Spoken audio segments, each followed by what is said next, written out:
let's get straight to election timing, all things RBA board meeting and interest rate cuts. And we're going to do that this morning with our political editor, Andrew Clennell. He's in Canberra for us this morning. Andrew, great to see you. Over the weekend, people may have missed it, but there's a few moving parts to the election timing. Talk us through them. What have you found out?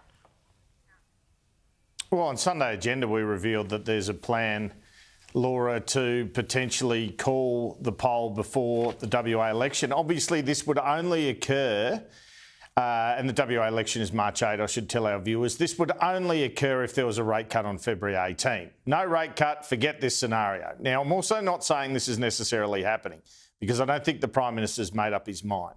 But what is being looked at is a week or two out, probably a week out from that March 8 poll, the calling of an election, which would then be around April 5. Could be March 29, I think more likely April 5.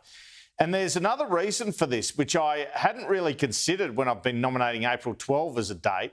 I said they couldn't go the 19th because of Easter or the 25th because of Anzac Day. That's all true, or 26th or whatever it is.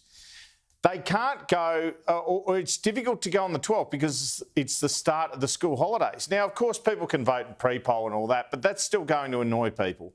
Doesn't feel like they can come up with a date outside of May that doesn't annoy people, frankly, Laura. That's something worth considering.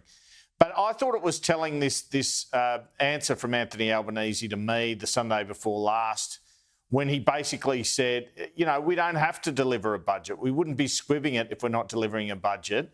And Katie Gallagher, in her language in January, February, was saying the next budget update is on March 25, not the next budget. So I think this is very much in play. There's an expectation from the government that Michelle Bullock should make an interest rate cut on February 18.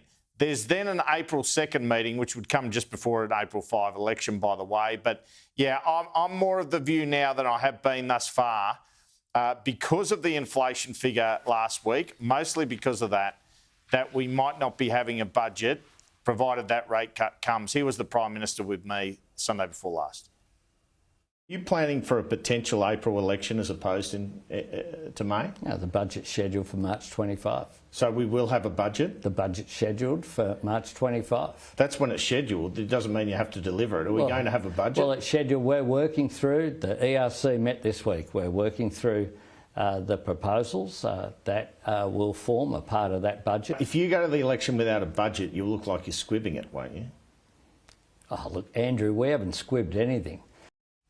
I love your line of questioning there, Andrew. If I could just play out this election scenario, as much as self-interest, but I feel like it's on behalf of everyone watching and the 14 million Australians or so that will be voting this federal election. What about how our voting patterns have changed? We don't all vote on election day anymore. A lot of people vote in those first 2 weeks. So the messaging and the way they run an election campaign really needs to change. And the interest rate cut, wherever that comes, say it's February or April, that momentum and the hype around that is going to be the biggest boost they get out of this campaign. So that's why, you know, if they don't get a rate cut in February, but then it looks almost definite in April, and that April 1 meeting, I mean, an April 5 election or April 12 election might work quite well as well because it's well before election day and people might be spurred on to vote around that decision alone. Yeah, look, again, I'll just repeat, in my view, Laura, if it ain't February 18 that it's happening, we're looking at May. OK, and they'll do the budget and then they'll get a bounce out of some cost of living relief in the budget. I know they'll also get the deficit headlines, no doubt about that, but I'm sure they'll have plenty of cost of living relief in there. So that will engender, that engendered them a bounce last time, the electricity bill relief. It was like 1%, but 1% matters in this tight election. But if they get a rate cut in February, I've been told in no uncertain terms that is going to come into the thinking in terms of election timing. And you can see why.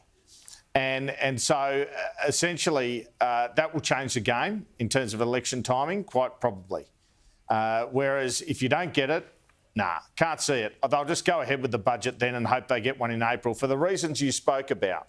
So you get the cut in April 2 and it's the first cut. Then you go May 3. The 2 weeks up to May 3, as you've just pointed out, people are at the ballot box.